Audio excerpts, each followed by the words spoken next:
Hey guys, Zettia here with another World of Warships ship spotlight brought to you by TheMittaniTV. Today we're going to change things up a little bit and take a look at two great battleships. The North Carolina and the Amagi are staple ships in this game, and there's no doubt that you've seen them in higher tier battles.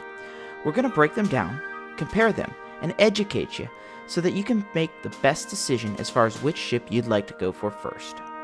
The North Carolina was completed in the 1940s and was the first U.S. fast battleship. Her construction would lay the groundwork for all U.S. battleships built after. Without the North Carolina, ships like the Iowa would never exist. The North Carolina was the most decorated battleship in World War II, earning 15 battle stars and taking part in almost every major engagement in the Pacific. The North Carolina was actually my first Tier 8 battleship, and I've had a ton of experience in it. She has a number of strengths. The first, you're out of the old style of ship. You have better speed, accuracy, and range. Another thing you may have noticed is the armor. It's amazing if you know how to use it. The bow armor is incredibly strong, and there's a new tactic that many battleship captains are using, but only the NC can use it to the full potential. I guess it's a monkey see, monkey do thing. When in this ship, bring yourself to the front line, but linger towards the back of the pack. You can outrange most of your team, and you want to use the destroyers and cruisers to spot the enemy. Keep your bow facing forward, only use your front guns. You will want to push forward when your team is winning and advancing, and throw it in reverse when you're at a stalemate or have to retreat. The important thing is keep your bow facing the enemy. When using this tactic, you're going to find that it's good in some situations and not so good in others. When facing battleships, the armor-penetrating shots that they fire at you will tend to bounce, ricochet, or cause very little damage. But when you come across a gang of cruisers or destroyers, those HE shells will start you on fire and burn you alive. When you find yourself in this situation, it's best to go full speed ahead, turn tail, and live to fight another day. The other thing you always want to watch out for is carriers.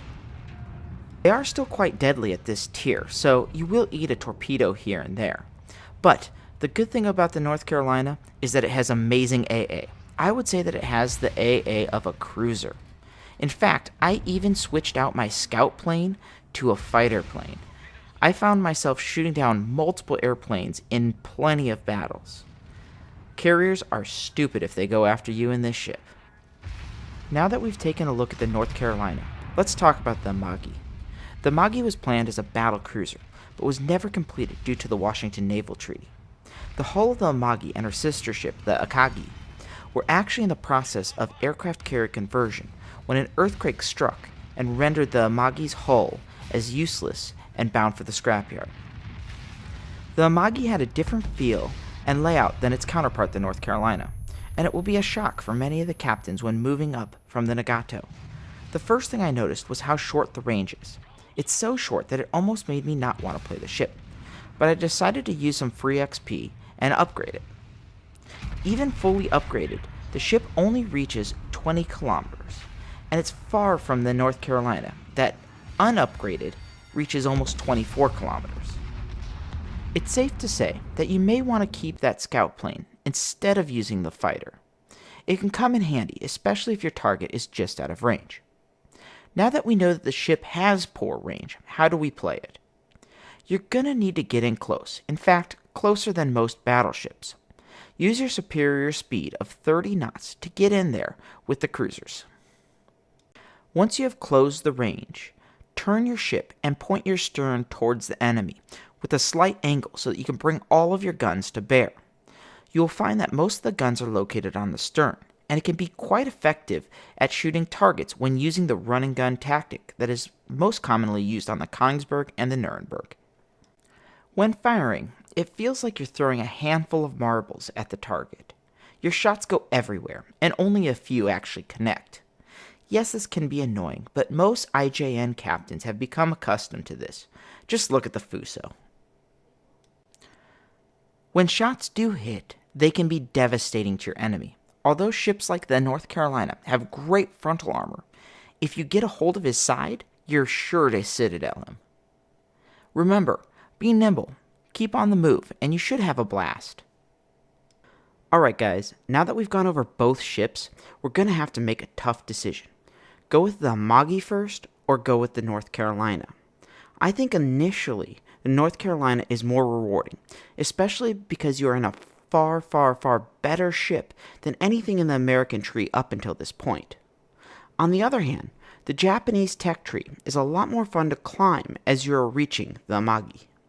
I've come to find that I was much more excited about getting into the North Carolina, and maybe that's because it's far better than anything in the US tech tree up until this point. The Amagi, on the other hand, felt very similar to any other Japanese battleship. It's not terrible, but it's really not that different. The North Carolina, right off the bat, stock fit, is a very capable ship, and can go onto the field of battle as a worthy opponent. The Amagi, on the other hand, really needs leveling up before you become effective. To wrap things up, I would have to choose the North Carolina, just because it's good when you first get into it. One thing I hate is when you get into a ship and it is unbearable to play unupgraded.